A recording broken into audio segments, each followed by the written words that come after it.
Olá, pessoal, boa noite. Hoje vamos falar um pouquinho sobre o direito ao idoso e o nosso amigo hoje, dessa noite, que vai conversar um pouquinho com todos, né?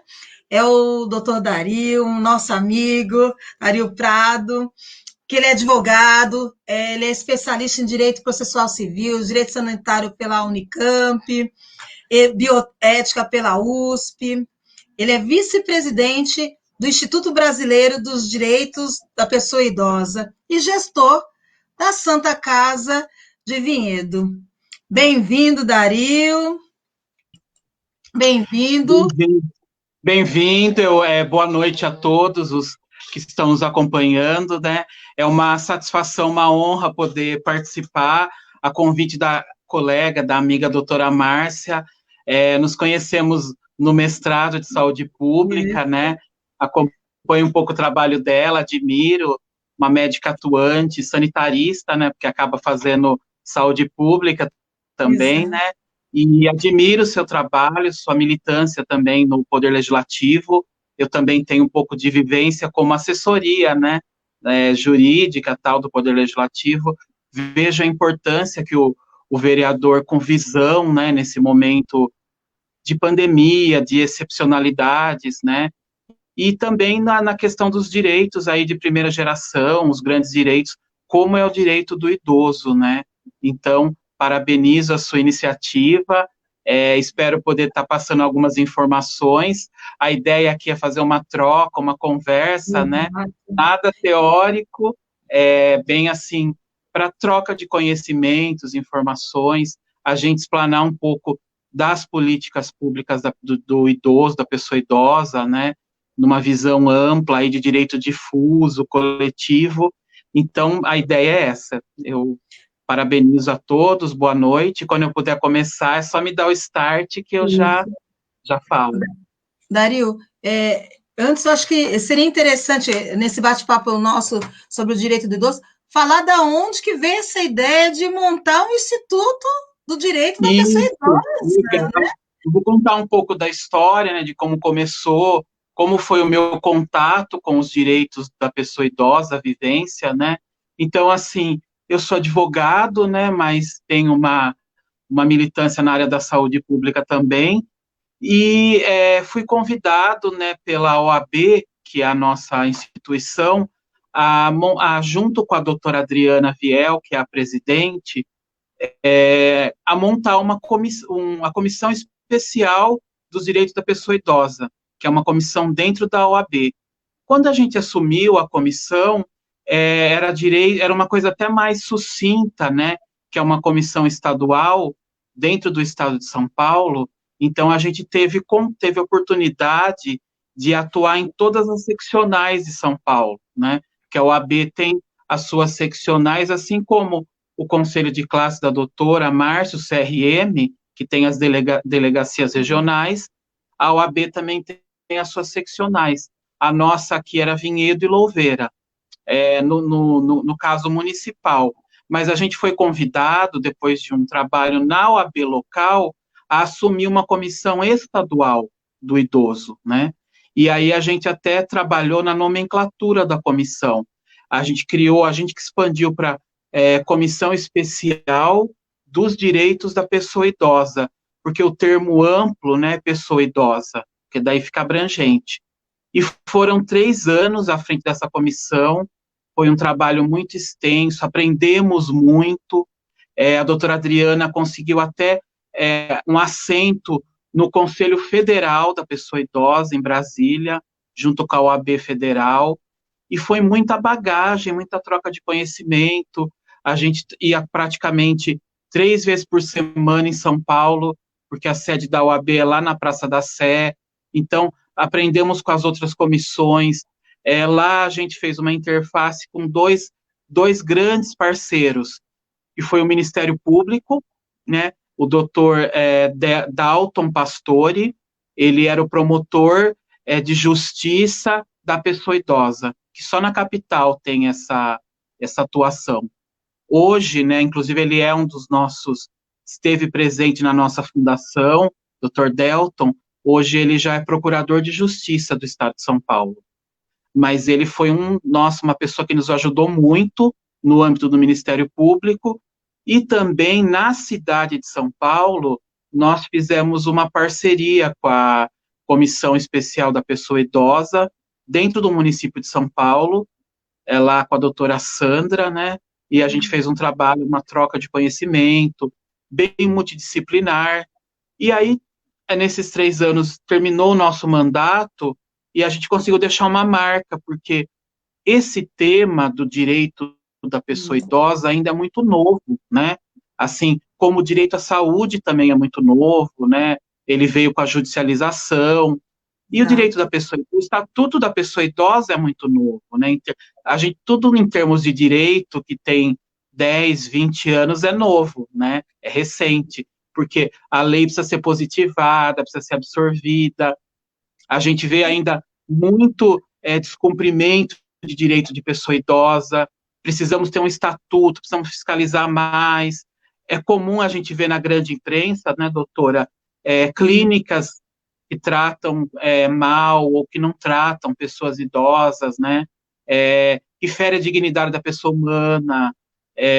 O mais comum da parte criminal, né, da parte ilícita de crimes contra o idoso, é a questão também do abuso, né, às vezes que é da própria família, que se apodera do cartão do idoso, né, e aí é o abuso financeiro, né, acaba usando o que seria aposentadoria para se prover o idoso com outras finalidades, mas aí isso daí a gente já fala na sequência. Então, só para mim poder fechar, fizemos esse trabalho na comissão da OAB, uma comissão estadual, não chegamos nos 645 municípios do estado de São Paulo, mas na grande maioria a gente conseguiu chegar com a OAB, com palestras, com conhecimento, municípios que tinham conselho do idoso montado, deu para fazer uma interface magnífica.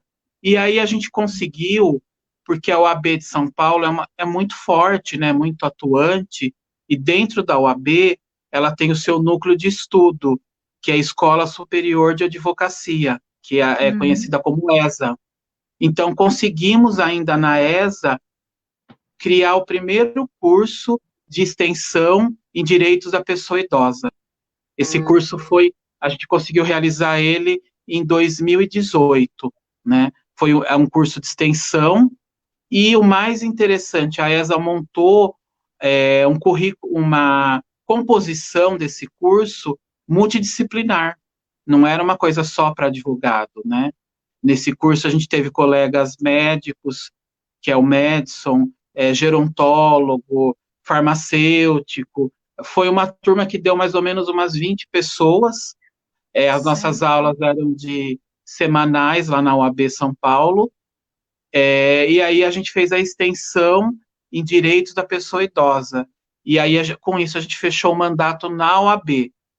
Aí, nesse grupo, nessa pós, já surgiu o interesse em criar um instituto, criar uma entidade, né, com essas pessoas, né, de várias áreas, não só da área jurídica, mas da área da saúde, médicos, né, e aí eu e nossa diretoria, com a doutora Adriana Viel, falávamos, a gente tem muito contato, muito conhecimento, muita informação, que não podemos deixar isso, porque terminou o nosso mandato, a OAB mudou de gestão, a OAB de São Paulo, novo presidente e tal, não podemos deixar isso engavetado, isso parado, né? É muito contato, muita informação, vamos transformar isso, a princípio, numa entidade, numa associação. E aí, com isso, surgiu a ideia, né? E conseguimos viabilizar. O Instituto foi inaugurado no dia 11 de março, né, bem próximo, na mesma data que a ONU declarou a pandemia mundial, então foi o último evento que a gente conseguiu realizar presencial, né, vieram várias autoridades, o Procurador de Justiça, que era da área do idoso, veio também representando o Ministério Público, e aí oficialmente foi criado o IBGE, IBDPI, que ele é uma associação sem fins lucrativos, né, da modalidade instituto, que o objetivo dele é fomentar a causa da pessoa idosa. Daí, nessa composição, somos em 36 membros, agora já está chegando ao 40, porque Nossa, pelo bastante. nosso site qualquer pessoa pode se associar. E o mais interessante, conseguimos representatividade em 5 estados, contando com São Paulo, né? Então, a gente criou subsedes em Goiás, que nós tínhamos já um trabalho na área da OAB Federal, Goiás, Rio Grande do Norte, Maranhão e Mato Grosso. Somos em 5, e São Paulo, né? Então, o IBDPI tem 5 estados. E já estamos conversando com outros membros, outras pessoas de outros estados, para ampliar isso. Assim que tudo se normalizar, que a gente tiver essa questão da pandemia, a gente já tem uma agenda para atividades em loco nesses estados, né? Para a gente poder fazer seminários, enfim. Eu até gostaria de já te convidar também, como geriatra, né? Você tem muito para falar da saúde do idoso, como cardiologista também, muitas ideias, projetos, né? A questão da saúde do idoso é um pilar nosso também. Então, a questão social, a questão da saúde, a questão orçamentária também, né? Você como vereadora, doutora, o IBDPI já vai disparar ofícios agora para vários partidos políticos federais, para que nos seus planos de governo, né, dessas eleições, eles disponibilizem, primeiro, políticas para a pessoa idosa, e também, segundo, orçamento, né, que efetivem, e a gente também a gente já está fazendo contato a gente teve fizemos um webinário, né, no dia nacional, no dia mundial de direitos da pessoa idosa, que foi em julho, salvo engano, 16 de julho, a gente fez um webinário e a gente conseguiu, no webinário, ter a presença do secretário nacional de direitos da pessoa idosa, lá do Ministério do Ministério da Cidadania, né, ele é vinculado à ministra Damares Alves. Pegando esse gancho aí, vocês tiveram um encontro, né, e a representatividade é o Instituto Brasileiro, né, em vários estados, e esse encontro com um representante do ministro, como é que anda o direito do idoso no nosso país, hein? Pois é, então, primeiro a gente vê que a questão do idoso, né, eu sempre falo isso, que é importante esse olhar, né, uma linguagem bem simples, a população brasileira está mudando, né, até pela questão do avanço da saúde, de vários recursos, aumentou a expectativa de vida, né, as pessoas têm vivido mais, e a nossa pirâmide demográfica, que sempre foi muito jovem e pouco idoso, agora ela está invertendo. A gente fala que a pirâmide está ficando de ponta cabeça. A projeção para as próximas décadas é mais idosos, né, casais com menos filho, mais idosos e menos jovens. E isso é um indicador importantíssimo que o poder público tem que ter um olhar para essa população que vem envelhecendo, né? Um olhar que eu falo com políticas públicas, né? E quando a gente fala da questão do idoso, são políticas públicas para quê? Para melhoria, para acesso da saúde, para contenção na questão da segurança, né? A parte de crimes contra a pessoa idosa é muito extenso no Brasil. Desde o que eu comentei, né? A questão do abandono mesmo do idoso, a questão do uso do cartão bancário da pessoa idosa, né? A questão da violência física e a violência psicológica contra o idoso. A gente no nosso instituto, nós temos a professora Eva Bettini, que ela é presidente da ABG, que é a Associação Brasileira de Gerontologia. ela é uma gerontóloga, né? E ela sempre comenta que uma outra violência contra do idoso, até psicológica, é a questão da infantilização do idoso. As pessoas acabam tratando o idoso já como criança, né? Incapacitando ele, né? É Incapacitando menininho. civilmente, falando, o velhinho, ele já não pode mais, ele já não sei o quê.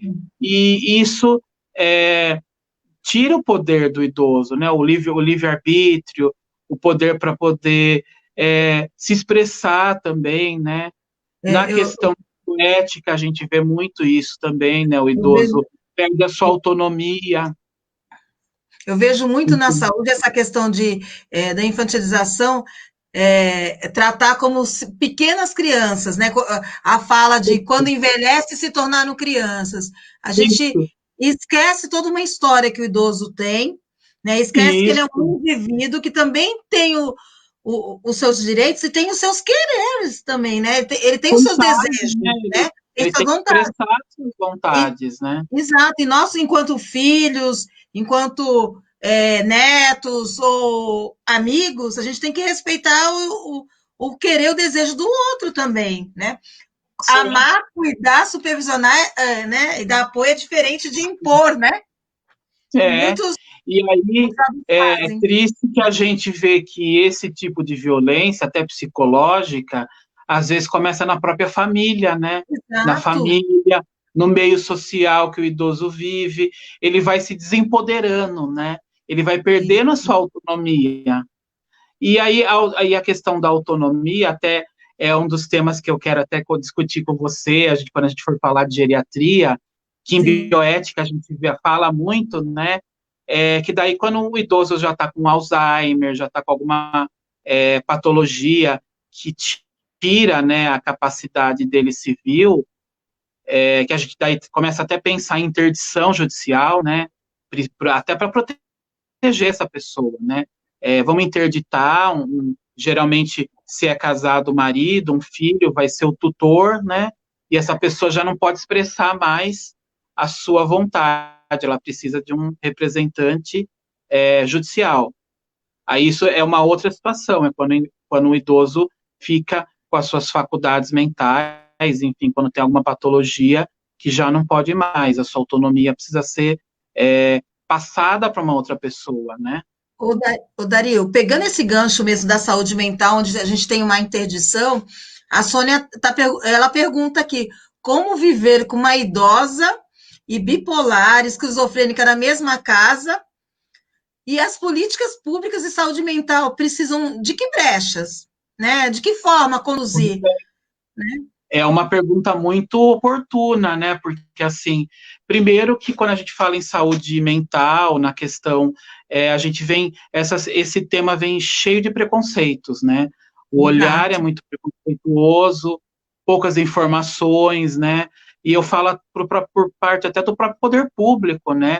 Não tem uma acessibilidade maior.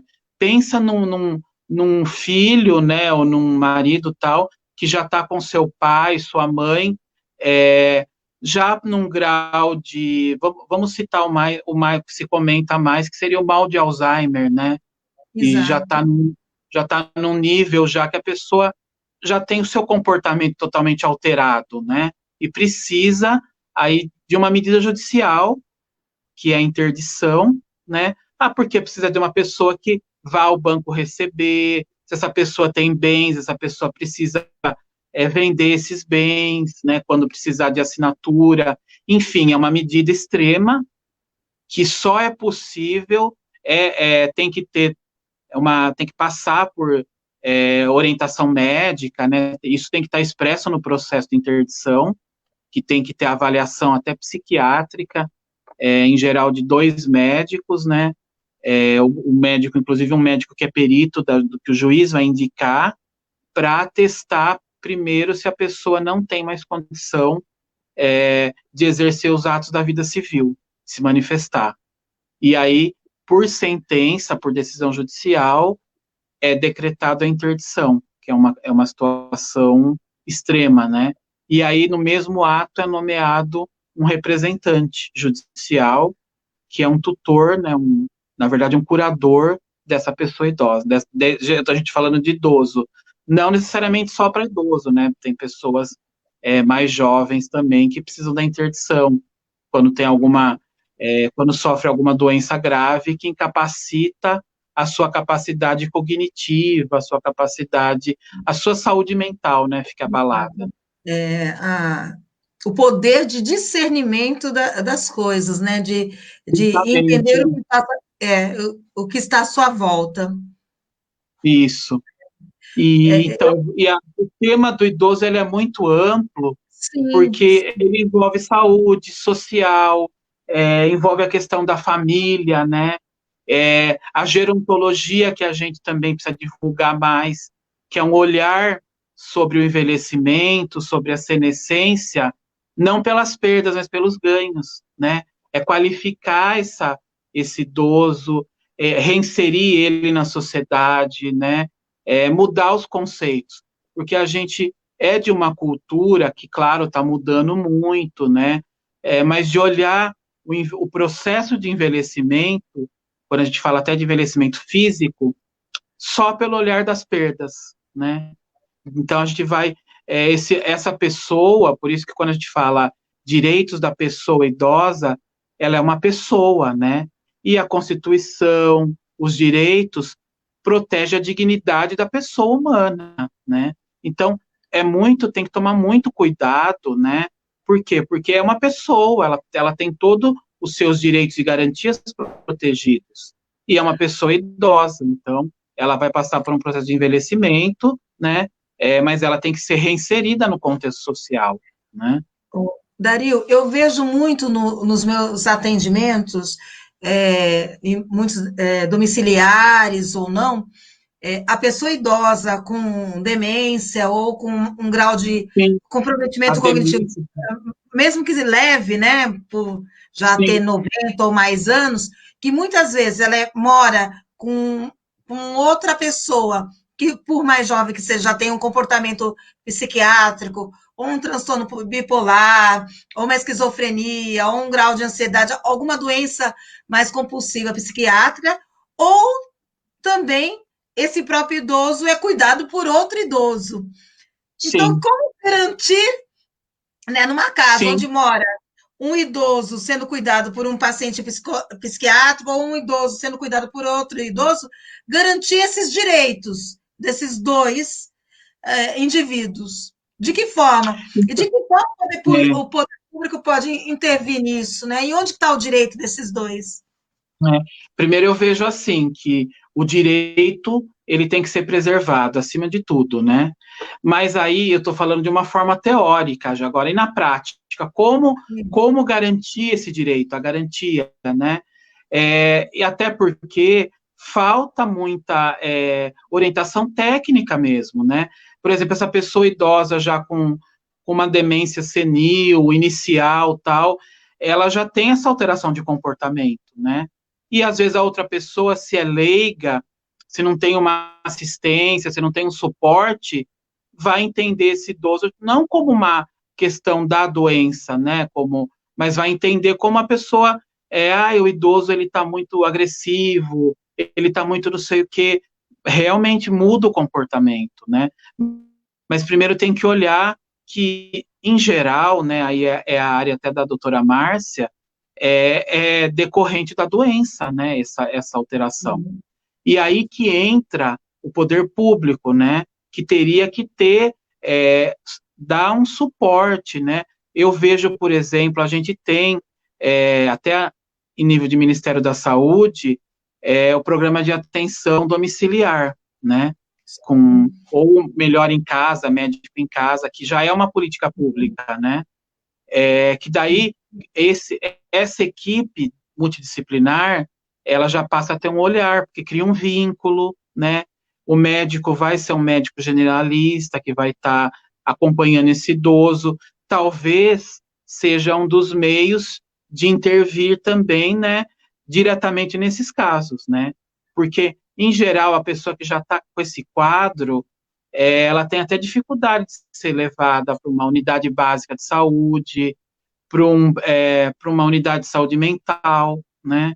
Então, talvez seja um mecanismo que o poder público, municipal, federal, enfim, pudesse fortalecer, né? O programa de saúde, o acesso, a equipe de saúde até a pessoa, não a pessoa até a equipe de saúde. E aí também vejo que tem que ter um trabalho, tem que ter o profissional adequado que dê assistência, né? O geriatra seria a especialidade apta, né, a poder conduzir essa pessoa, né, orientar o paciente e também a família, o cuidador, né? E claro, para a garantia dos direitos, o Estatuto dos Direitos da Pessoa Idosa ele é bem amplo, ele dá suporte para isso, né? A gente vê casos de judicialização, né? Quando algum desses direitos não são, o poder público não está garantindo, né? É o Ministério Público que pode intervir, né? E determinar que se tenha medidas, né? Para garantir esses direitos, na questão da saúde, na questão social, na questão dos cuidados, né? Até na questão orçamentária também, né? Do orçamento público poder chegar até as pessoas idosas, né? E aí também eu quero fazer um paralelo com o controle social, né? Eu fui há muito tempo, eu fui conselheiro de saúde, né? A gente vê que na área da saúde tem o Conselho Municipal de Saúde, estadual e federal. Na área da educação também tem, né? Que é exigência legal. E também na área do idoso é exigência, tem determinação legal para que se tenha o controle social, para que os municípios, né, o Estado e a União instituam o Conselho Municipal, porque é um órgão, né, auxiliar, um órgão de fiscalização, um órgão de controle social, que tem a composição com a sociedade civil, as entidades, né, e o poder público. Então, uma das medidas também que a gente sempre fala, que o IBDPI também já está fomentando e vai fomentar muito, é o controle social nos direitos da pessoa idosa. E que é esse controle social? É efetivar, aí seria o município, o poder executivo, instituir o conselho municipal. Junto com o conselho municipal, ele cria, por lei, o Fundo Municipal do Idoso, que aí já abre uma brecha para o orçamento. E aí já se pensa, né, o gestor, aí o Poder Legislativo também pode ser um interlocutor, intervir, tendo o Fundo Municipal do Idoso, de se prover orçamento, né, para o município poder, dentro do seu plano plurianual, sua LDO, instituir orçamento e ações para o idoso, ações na área do lazer, na área da saúde, e também receber repasses, né, federais, tal, via fundo municipal, né? Então, é a mesma sistemática na área da saúde e na área da educação, né? Controle social, né? Fundo municipal do idoso e as políticas públicas serem transparentes, né? Ter os conselheiros municipais, ter pautas, né? Ter locais no município para os idosos, né? Aí sim, o artigo 3º do Estatuto dos Direitos da Pessoa Idosa vai estar sendo respeitado, que eu gostaria até de rapidamente ler, porque ele já dá um norte, né? Então, olha, artigo 3º, primeiro, só para falar que o Estatuto do Idoso, ele é uma lei federal, ele foi instituído como lei 10.741, de 1 de outubro de 2003. E aí, no seu artigo 3º, é obrigação da família, da comunidade, da sociedade, do poder público, assegurar ao idoso, com absoluta prioridade, a efetivação do direito à vida, à saúde, à alimentação, à educação, à cultura, ao esporte, ao lazer, ao trabalho, à cidadania, à liberdade, liberdade, à dignidade, ao respeito e à convivência familiar e comunitária. Parágrafo 1º. A garantia de prioridade compreende: 1. Atendimento preferencial e individualizado junto aos órgãos públicos e privados, prestadores de serviço à população. 2. Preferência na formulação e na execução de políticas sociais públicas específicas, que é o que a gente comentou, né? 3. Destinação privilegiada de recursos públicos nas áreas relacionadas com a proteção do idoso. 4. Viabilização de formas alternativas de participação, ocupação e convívio do idoso com as demais gerações, que aí seria a gerontologia, trabalha muito isso, a intergeracionalidade, né? A gente trabalhar o jovem e o idoso junto. 5.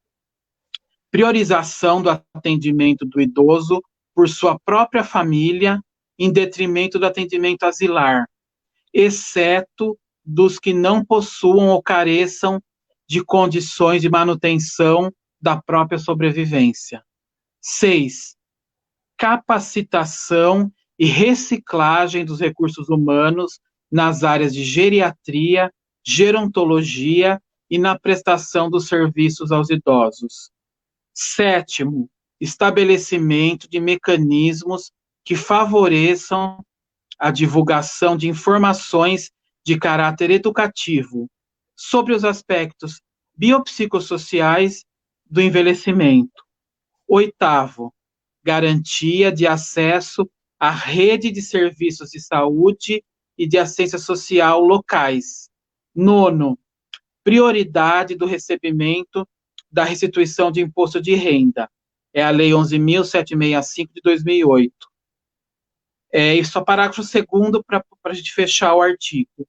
Dentre os idosos, é assegurado prioridade especial aos maiores de 80 anos, atendendo-se suas necessidades sobre preferencialmente em relação aos demais idosos. Então, a lei estipulou 60 anos, né? Mas aí tem os de 80 anos que tem uma prioridade além, especial. Exato. Então, olha, doutora Márcia, como é amplo esse artigo, né? Como ele já dá toda o que é o direito do idoso, né?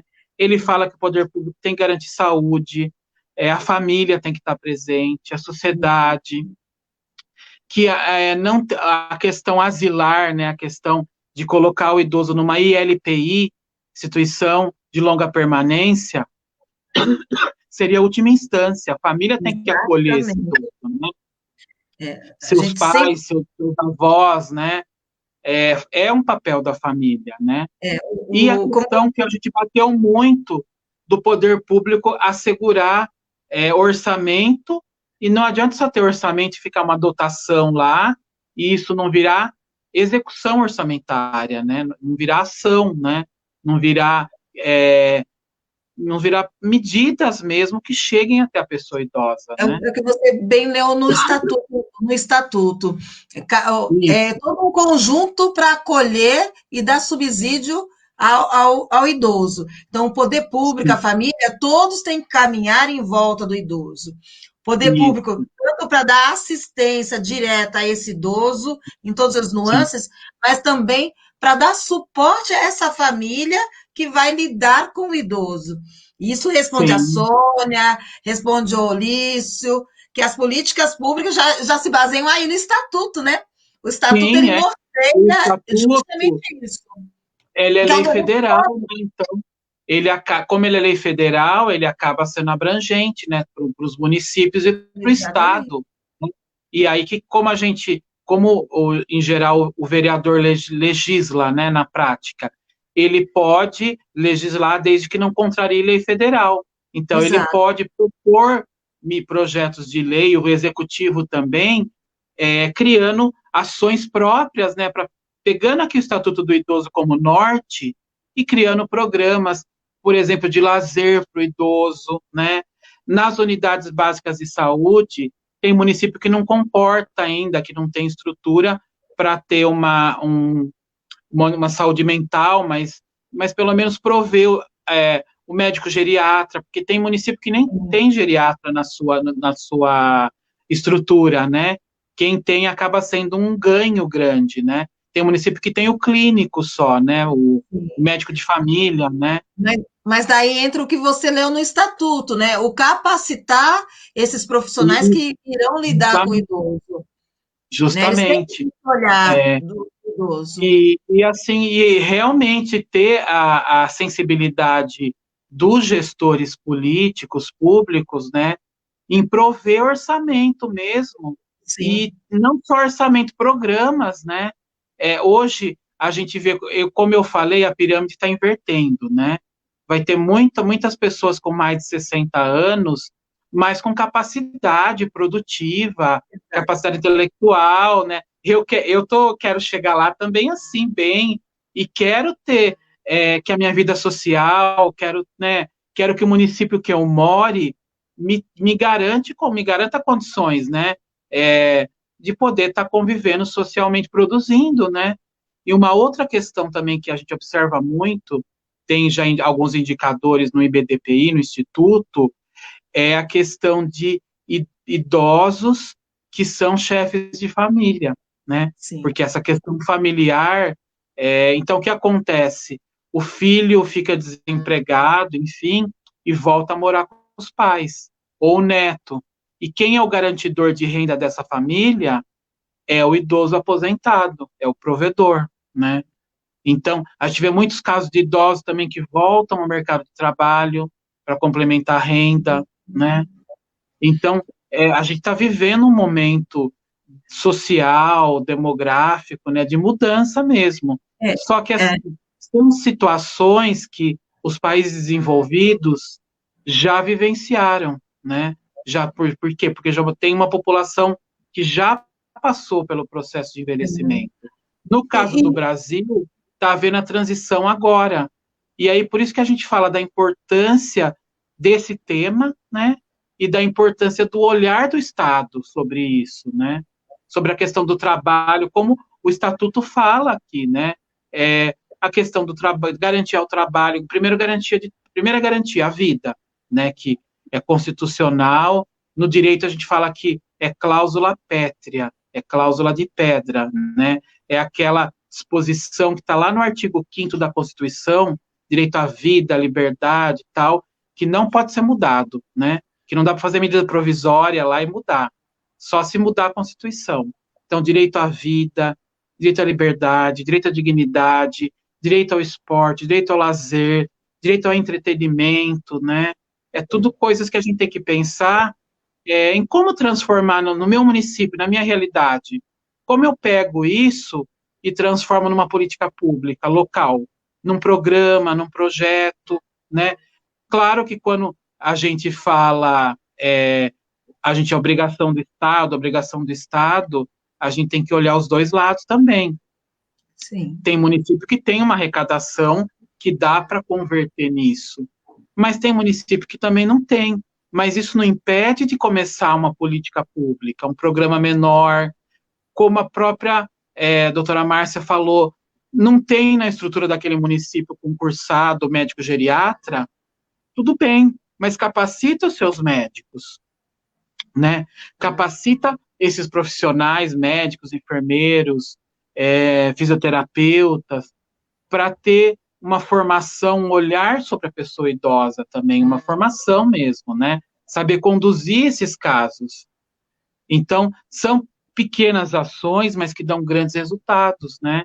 Agora, se é um município que tem um orçamento favorável, por que não transformar isso em políticas públicas, né? Ter um centro de referência do idoso, multidisciplinar, que tenha atividades, né? Que esse idoso possa desenvolver artes, esportes. Esporte é qualidade de vida, né? Às vezes, E aí Dario, acaba afetando a saúde mental positivamente, né? às vezes pequenas ações pontuais, né? e até com pouco orçamento, são mais efetivas do que as grandes ações, né? A gente Acaba tem o programa atingindo. Saúde, isso, tem o programa Saúde da Família, com ações E, pontuais de grupo, com valorização da autoestima, trabalho de cognição, orientando sobre os direitos que cada idoso tem, e dando suporte às famílias, a gente faz políticas públicas pontuais, que a princípio são regionais dentro de uma cidade, mas que isso. acabam formando todo o macro, né? A E, gente observa muito, você que também sempre atua em unidades básicas, né? Quando eu atuei como gestor, enfim, o que eu observava, justamente isso que você falou, nas unidades básicas, a gente tem os grupos, né, de assuntos específicos, e dá um sim, resultado tremendo esses grupos, cria vínculo, porque a pessoa é da comunidade, ela vai naquela UBS, ela sabe, todo dia, aliás, toda quarta-feira tem a reunião do meu grupo, vai estar lá o doutor, psicólogo, tal, o médico atrai muito, né? A figura do médico é muito importante. E aí esses grupos cria vínculo, eles acaba atingindo diretamente, né? Então, por que por exemplo, na estrutura de saúde do município, se você não tem uma estrutura muito grande, cria grupos de acolhimento de idosos, né? Aí naquela OBS tem grupo, na outra tem outro grupo, aí pode tratar de todas as questões, né, que são ligadas ao idoso, da exato. questão da saúde, da questão psicológica, orientar os familiares, né, enfim, é muito importante, dá para fazer saúde coletiva, né?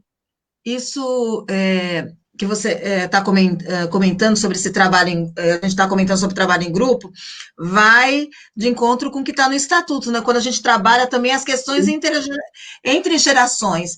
A gente tem uma pirâmide, como você falou, que está mudando, está invertendo, mas ainda temos mais jovens do que idosos, mas temos que preparar Isso, esses jovens para poder isso, dar suporte para esses idosos, né? E isso é. começa nessas pequenas ações, né? Esse trabalho entre as gerações, não é isso, Dario? Isso, essa intergeracionalidade que outros países já vivenciam, né? É tão, assim, até bonito de ver um jovem e um idoso juntos ali trabalhando, né? Ou num grupo, ou discutindo, né? Essa aproximação, né? Não, porque a política contrária, a visão contrária era segmentária, não era? Você envelheceu, você é idoso, é o que o estatuto veda aqui, né? Eu vou olhar você de uma forma asilar. Eu vou te tirar e vou te colocar no que a gente chamava de asilo, né? Ou asilo de idoso, né? Que a gente tratava erroneamente dessa forma, né? Então, qual era a visão? Era de como acontecia muito também na questão da saúde, da psiquiatria, né? Da saúde mental. Você é um doente, eu vou te tirar, eu vou te colocar num local só para tratar. E aí a questão social, as outras questões, né?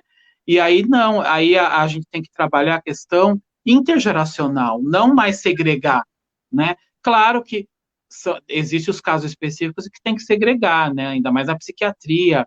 A gente sabe que tem as clínicas, enfim, quando tem uma indicação terapêutica, né? Mas eu estou falando em linhas gerais, né?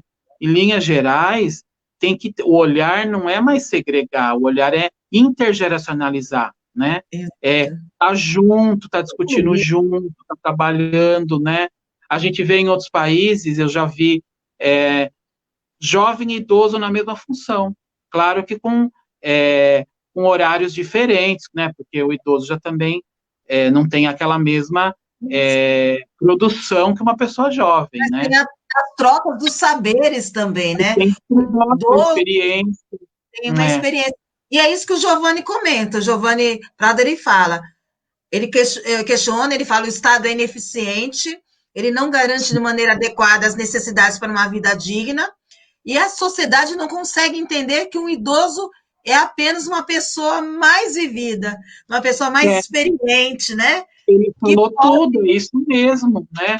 A gente tem muito preconceito ainda que tem que ser minimizado, acabado, né? Assim, o idoso ele pode produzir muito, ele tem sabedoria, ele tem vivência, né? Eu falo assim, o Estado teria que já estar pensando até em mudar a legislação, até a trabalhista mesmo, né? Porque eu vejo assim, hoje uma pessoa na faixa etária dos 60 aos 70 anos e que tenha boa saúde, ela pode produzir, ela pode estar no mercado de trabalho, né? Sim, Ela tem sim. condições. Então tem que ter, a gente tem esse preconceito, a gente que eu falo é a sociedade, né? Uma pessoa, por exemplo, quando vai procurar emprego, qual é aquela faixa etária que já é considerada fora do mercado de trabalho? 30, 40, não sei, já não tem esse olhar aqui no Brasil, uma pessoa Sim. que vai tentar uma colocação profissional, né? E sei lá, ela está fora do mercado de trabalho, mas ela tem 40, 50 anos. Ela já é meio que excluída, né? Ela pode ter uma mega vivência, um currículo muito bom, mas ela já é considerada velha para o mercado de trabalho. Quando não deveria ser assim, né? Quando deveria ser mais, a questão ser mais de absorver mesmo, né? Essa pessoa, né? Por que isso? Porque a nossa população, a fotografia demográfica era muito jovem para pouco idoso. Exato. Então, Se morrer claro cedo. que a prioridade era na hora de selecionar mais jovens. Mas e se essa pirâmide inverter ou nivelar de ter idosos e jovens? A gente vai ter que se adequar a esse novo modelo social, né? De ter o jovem e o idoso, de repente, no mesmo local de trabalho, né?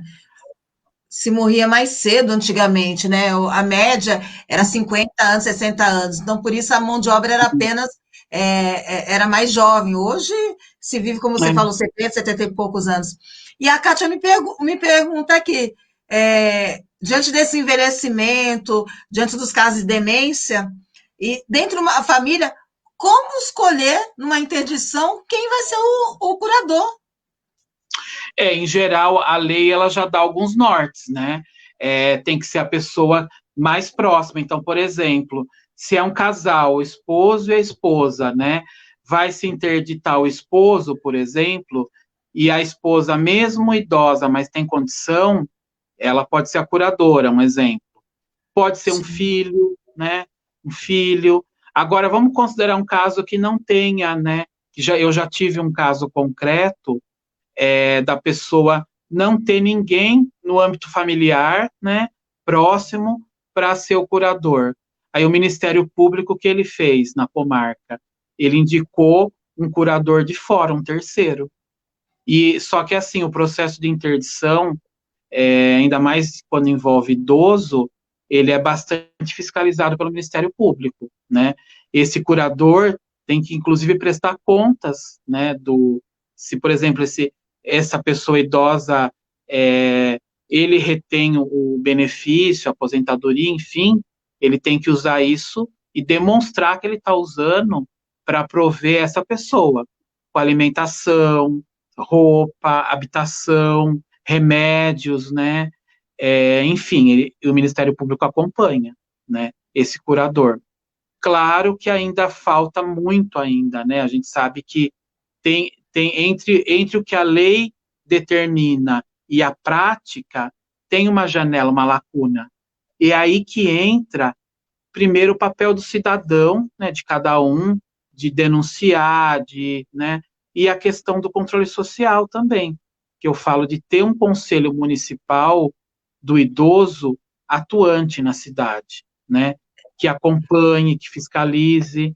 Lá em São Paulo, como eu falei no início, a nossa experiência com a OAB, com a comissão especial, a gente acompanhou o Grande Conselho de São Paulo. Como São Paulo, o município de São Paulo é muito grande, eles têm o Grande Conselho e cada região tem um conselho local, né? E é uma é, coisa assim, uma estrutura muito grande. O Grande Conselho é lei municipal, né? Tem a coordenadoria da pessoa idosa e tem a secretaria municipal lá em São Paulo. Então nós eles aqui em têm Nós aqui em é, é, Jacareí temos, né, porque faz parte do controle, realmente temos o Conselho Municipal do Idoso. Há pouco tempo, sim, agora teve no a Imposto de Renda, pandemia. Parabenizo Oi? porque já é uma conquista. Parabenizo Exato, porque já é uma conquista ter o conselho, né? exato. E E há agora pouco tempo agora a receita do imposto de renda pode ser revertida para os conselhos, né? Não só para isso, agora para a lógica da criança, mas também para o idoso também. E assim, o nosso conselho é atuante, e você falou de São Paulo, e a gente tem ido em São Paulo, conhecido algumas propostas lá em São Paulo, e dentre elas, a casa, o Centro-Dia, que tem lá em São isso, Paulo, né, que você pode ter assistido, que é uma das nossos sonhos de consumo, nós estamos lutando aqui para o nosso município a possibilidade de implantação, que há possibilidade de implantação no nosso município, né? Que trabalha essa questão que você falou do estatuto, né? A gente dá um suporte para a família para que ela possa ainda trabalhar, buscar o provento e ter o seu idoso num espaço seguro, com a alimentação em dia, isso. supervisionado, com atividades lúdicas, com cuidado. Aqui E próximo da gente, assim como o Jacareí, próximo de nós aqui, o IBDPI ele está sediado em Vinhedo, né? Nossa sede é aqui, mas a gente é um instituto nacional. Nós temos o nosso secretário-geral do conselho, que é o colega João Iotti, que é de Jundiaí. E sim, Jundiaí, lá o João ele é conselheiro municipal também, e Jundiaí tem essa política pública, tem o centro-dia, né? Então, o filho, enfim, pode deixar o seu idoso lá, ele tem uma série de atividades, uma equipe multidisciplinar, e ele tem os horários, né? Que ele tem que voltar para casa, tal. Então, tem essa política pública muito bonita, né? Então, eu até parabenizo aí a cidade de Jacareí por já ter esse olhar, né? Jundiaí já tem esse projeto também, que é um município da nossa região aqui, o maior, né, próximo, e esse trabalho funciona, o conselho acompanha, né, bem interessante, bem legal essa política pública.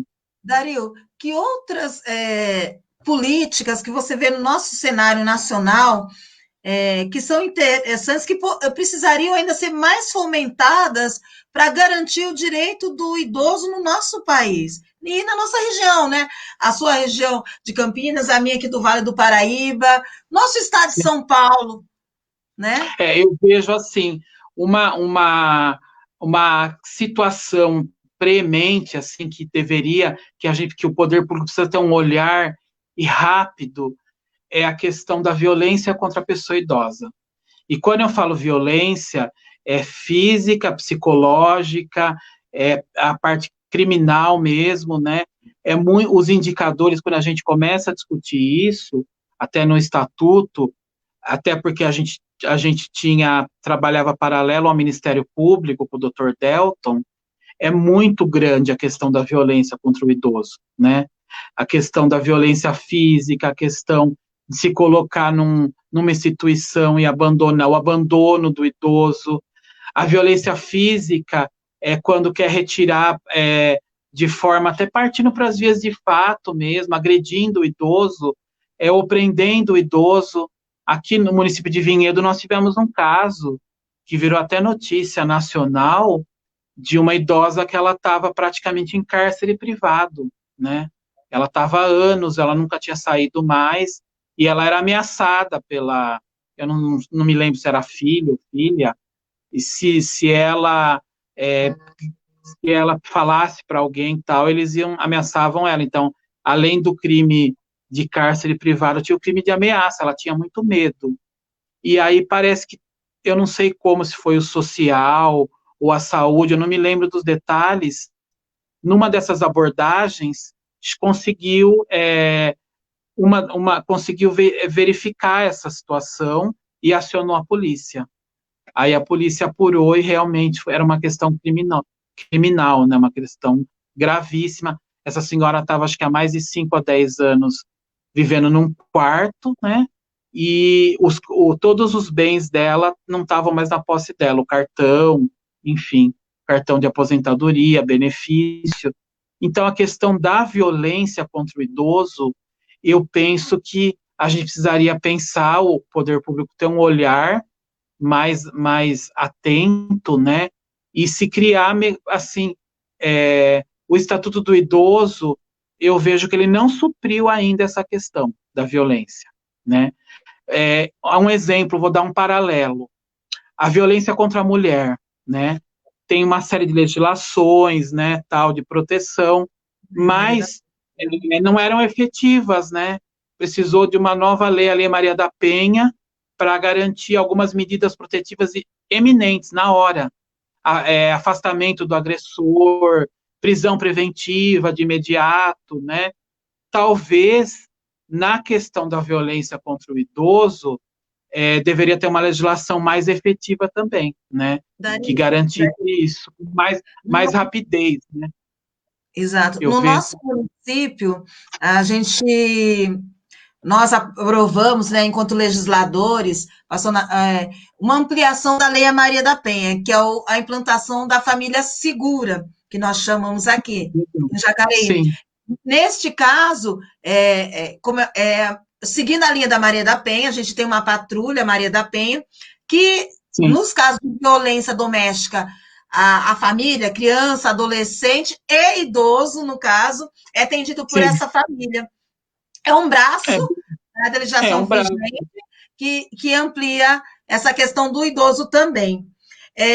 Dario, a gente está nos últimos minutos, que aqui né, fecha com 1 hora de live, só comentando, realçando o que a gente tinha comentado anteriormente sobre a questão do centro-dia, que é algo que a gente tem trabalhado para a implantação aqui no nosso município, e eu queria abrir para que você, como faltam poucos minutinhos, você fizesse o fechamento, as considerações finais, o que você julgar mais importante nesses minutos finais.